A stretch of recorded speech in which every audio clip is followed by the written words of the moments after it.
Let's coming back to your lecture 2. Now in this lecture we will discuss about first question is what is thread and way of defining threads. And another one is scheduler. First we will discuss about thread. What is a thread and how it works. All the things we discussed in previous video. Now we will discuss about this how to implement threads. Okay. Thread is an execution of instance which has its own CPU memory and time is called as thread. Only this much is enough for thread. Defining a thread, how many ways? Like a defining means in Hindi we can say कितने तरीकों से हम thread को create कर सकते हैं. That's the thing here.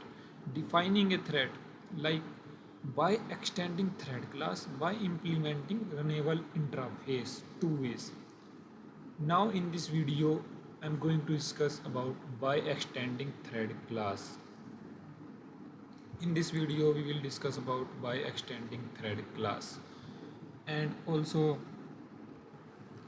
we will discuss like what is threads and how it's execute all the thing. And in this I am telling this thing like this program about this only this small thing.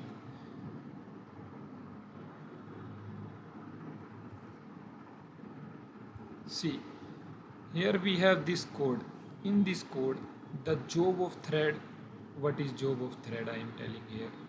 Like see here, this is the job of thread.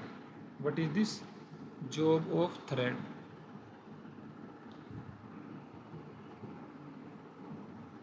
This is the job of thread. And another was thing is there like this is the job of thread, and all this thing whole whatever we have written, this is called as defining a thread. What is defining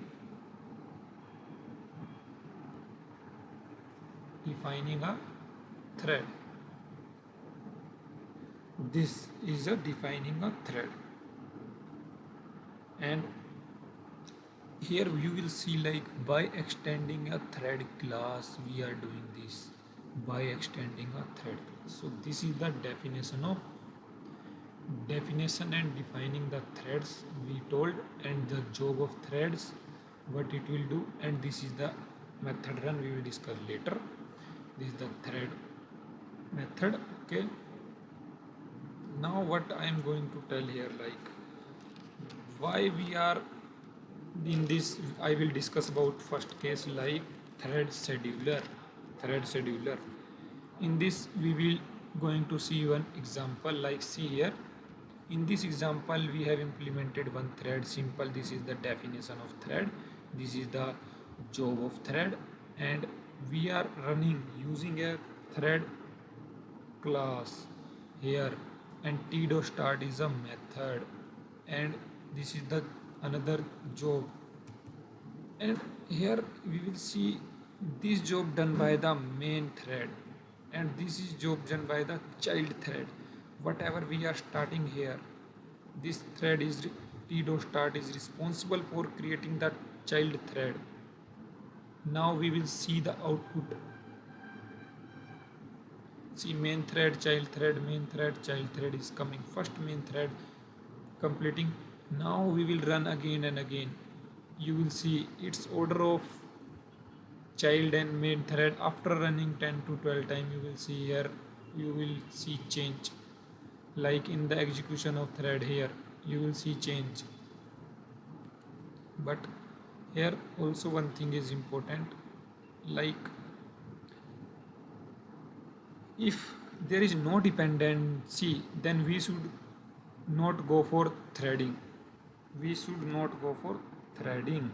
That's the thing I'm telling here. Like see here, we have one thread is running here. After that, divided into two threads. This is what thread? Main thread.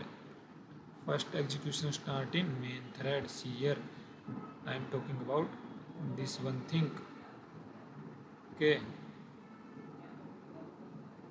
After that, divide into two parts. One is main thread Another one is child thread. It is responsible to complete this job. That's I told here. This job, it will complete this job. It will complete its main thread job. It will complete its main thread job. Okay, main thread job it will complete. And if there is no dependency, then we should go for multi-threading. If dependency, we would not go for multi-threading, because see here, in this both are independent, so we are going for multi-threading. If dependent, we won't go. We have to remember that case. What is thread scheduler? Question comes here. Thread scheduler, what I am telling here,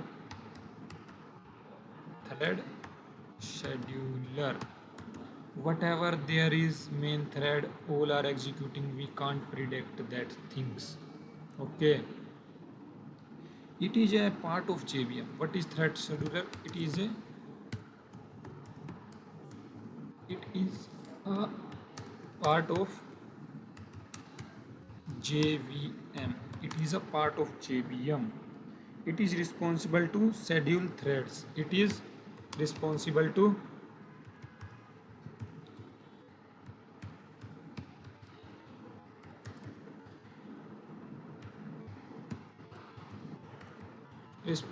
schedule threads.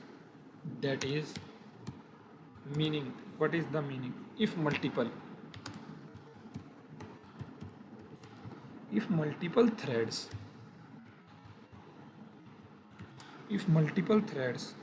are waiting,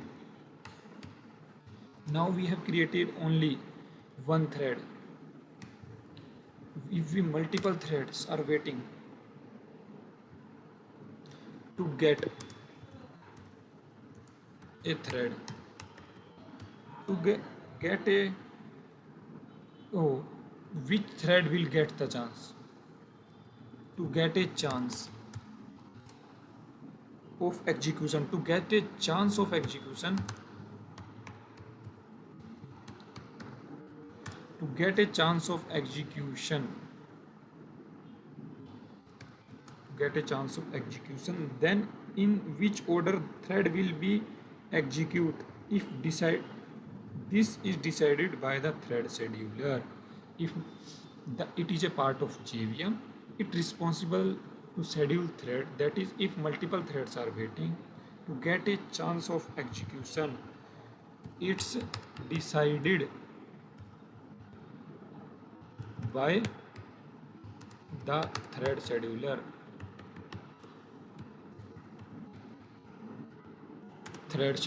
We can't predict it. Note this thing, we can't predict.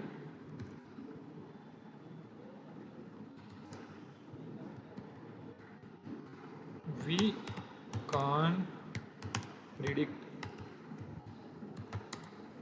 because we don't know which algorithm is thread scheduler using. Like if you have completed your study in BTech or computer science and relative, then you get to know about like thread scheduling CPU algorithm, like round robin, priority queues. These all are scheduling with your threads, and we can't predict the execution of thread schedulers. And the output also varied JVM to DVM. See here, output also varies out JVM to JVM, JVM to JVM. This all the things into your want to listen from your mouths, like what is going on. This all the things. See, in main thread there is no execution output currently because we can't predict. And now I will tell difference between main question,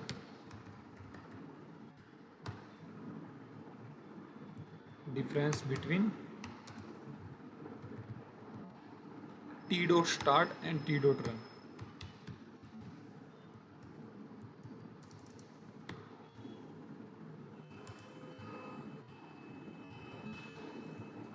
This is the major part.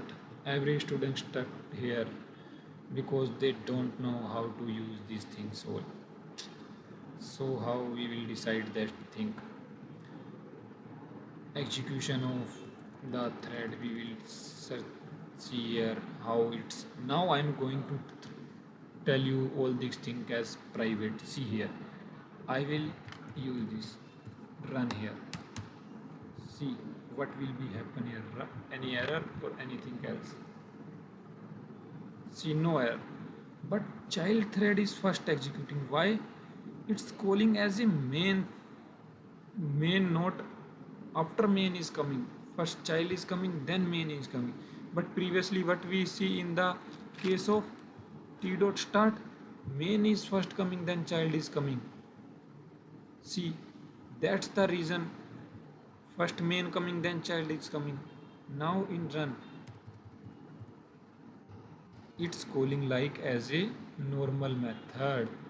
It's calling as like a normal method. Note it point here in difference between t dot start and t dot run. Here in t dot start, chance to see here, I will explain here.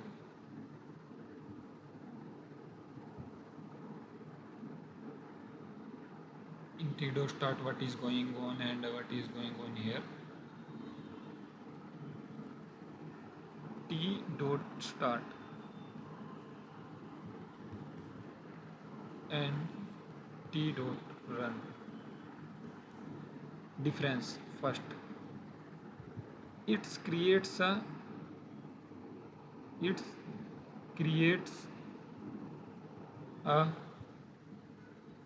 one new thread.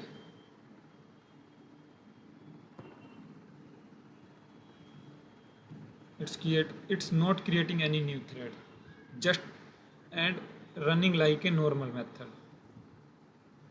Run like a normal method.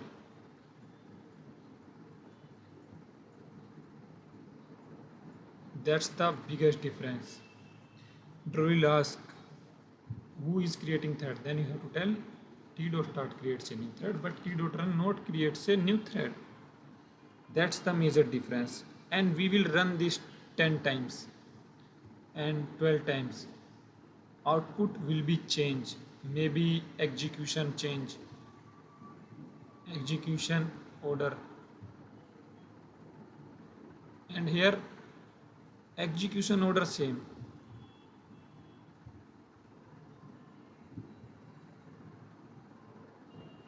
Execution order same always. So that these are the two main difference in this thing. A t dot start, t dot run only. These are the two main difference. Now we will discuss another one.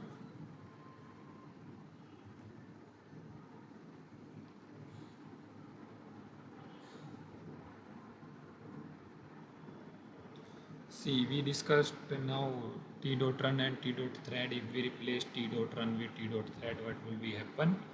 And now I'm telling one importance of thread class start method. Why t dot start? That's question never coming in your mind, like why t dot start?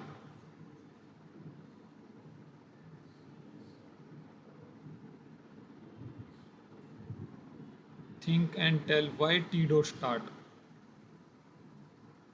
Why not any other?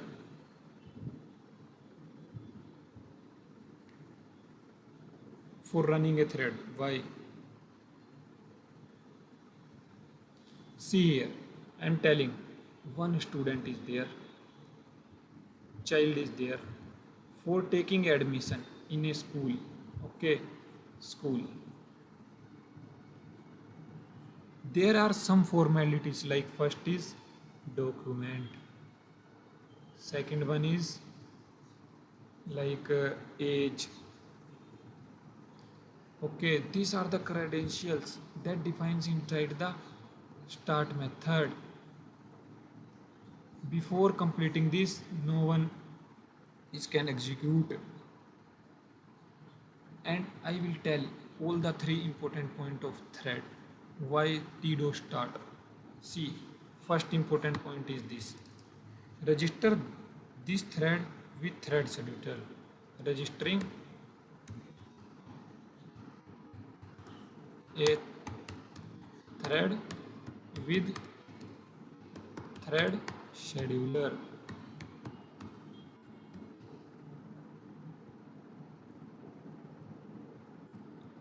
Okay, don't go behind these errors, just listen.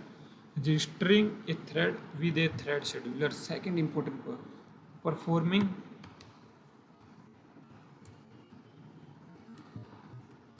performing all other performing all other mandatory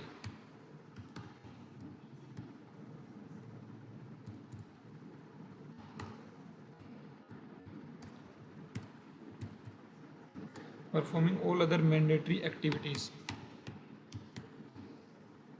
Okay, activities. And third, invoking a run method.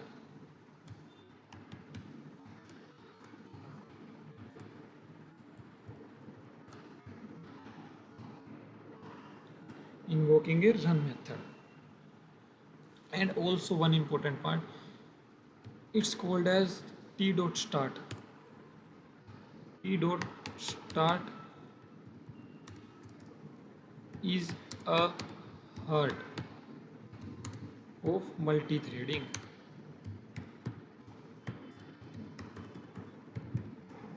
This is the importance of T dot start. What is doing inside?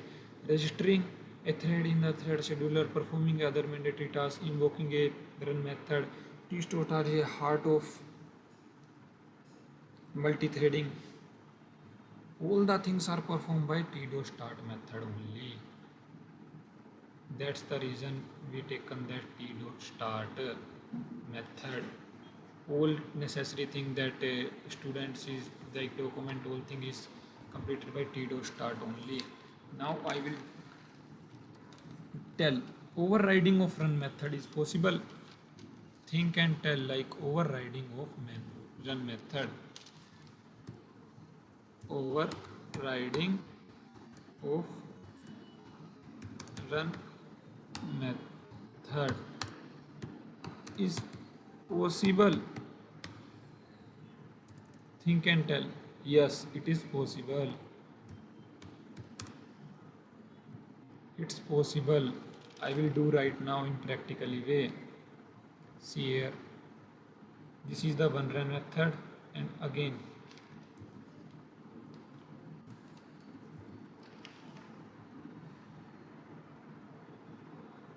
here we will type A.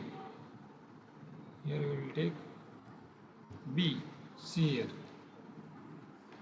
And right now I am removing for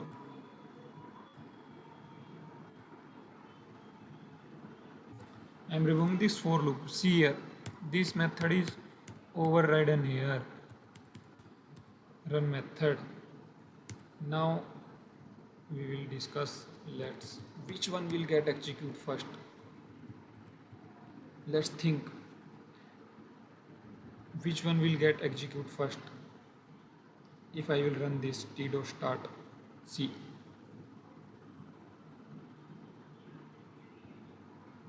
because here is error. Why? Because I will pass here int I. Okay, then what will be happen here, you will see. Now it's running. See, main method is here. Oh, I will remove main method also from here. See, A is running.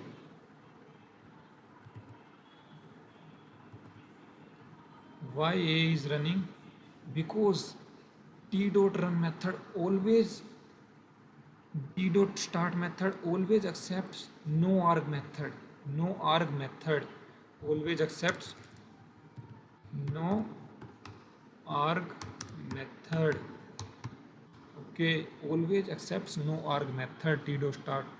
And here t dot start, it will accept always no arg method. I will remove this again. I will show again. See again error, because this t dot start is thread always going to accept only no arg method. That's the reason.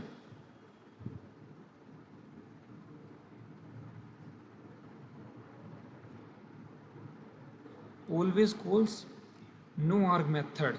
T dot start always calls no arg method. See here, it's calling only no arg methods. A output is coming only. And now I will remove all those things. Okay. Now tell what would be happen. It's legal or illegal. See here. It's legal. No output will is there. Nothing. But it's running. So we discussed two example, overriding of run method, and now I am going to discuss of, if we are not overing the run method, the thread class run method will execute but has no empty implementation. That's the reason here nothing is running. Why? If we are not overriding the run method, then thread class run method will execute which has empty implementation. Hence we won't get any output. So you understand why it's taking no arg methods. Okay. Now overriding of start method. What we are going to start here? Overriding of start method. Let's see overriding of start method. I will write here start method.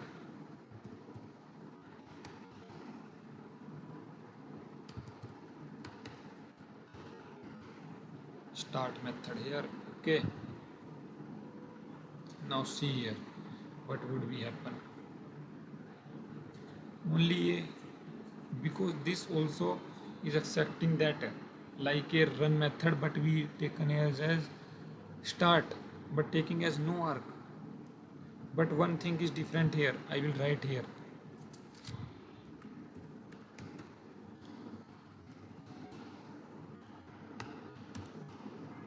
See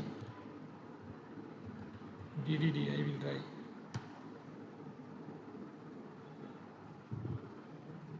See, first this method is running. Again, then main thread job is starting. First child thread will complete its job, then main thread will complete its job. Currently I told there is two threads is running. One is main, one is child thread. Now what I will do? I will that's coming as super. See here, super. You know super keyword. Super keyword dot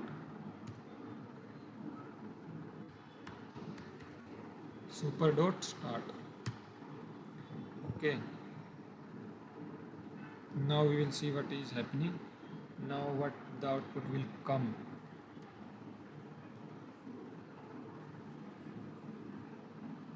See, same output is coming, but here one difference is this. When we run is 10 to 12 times, it will change this order. We can't predict also here.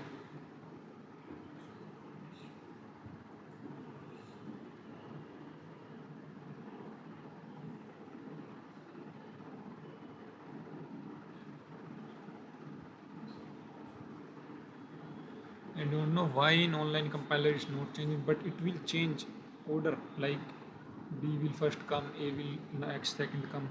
Like this it will execute, because thread scheduler will change its job. Now one thing I'm going to explain here. See, I am then see first. We have to replace this also, and replace this also. Run method is there. Okay. Then I will, what I will do? I will do this thing. Can we again call the executing thread or not. See here.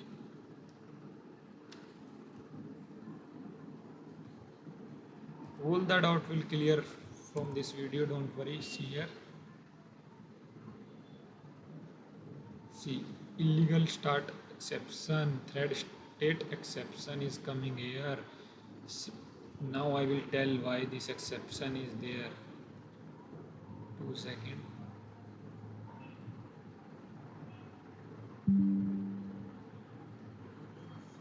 I will tell why this thread illegal state exception is coming. See, once a baby born, born, what born, it's become older. Okay, now again in this state how it will go, it's not possible. Okay, baby born, okay, and he become older. After that again in this state it's not possible now. Then it's a life cycle of thread I am telling here. See here. See here, like we make a class thread, oh sorry, calling thread new thread, my thread, sorry, we can take this one also. Okay, and here is new, you can tell new or born, new or born. This is the state we started our t dot start thread, it's baby born. Okay, now it's ready or runnable state.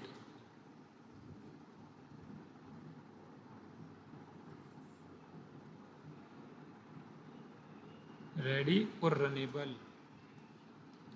Now if t dots allows allocated processor. Okay, what allocated processor? See here, I will tell. Here, see, if t dot start allocated processor, allocated processor, here allocated processor, then running in, coming in running state.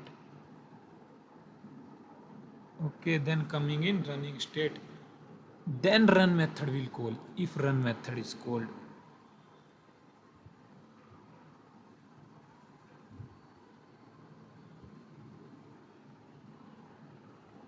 then it will go to dead state. This is the life cycle of your thread. So that's the reason after baby born, here see, after baby born it's become older, then after older to younger, how it's not possible. That's the we getting the error, illegal start of state of exception. So thank you everyone, hope you understand all the things what I told in this video, and next we will see lecture third again. So thank you everyone.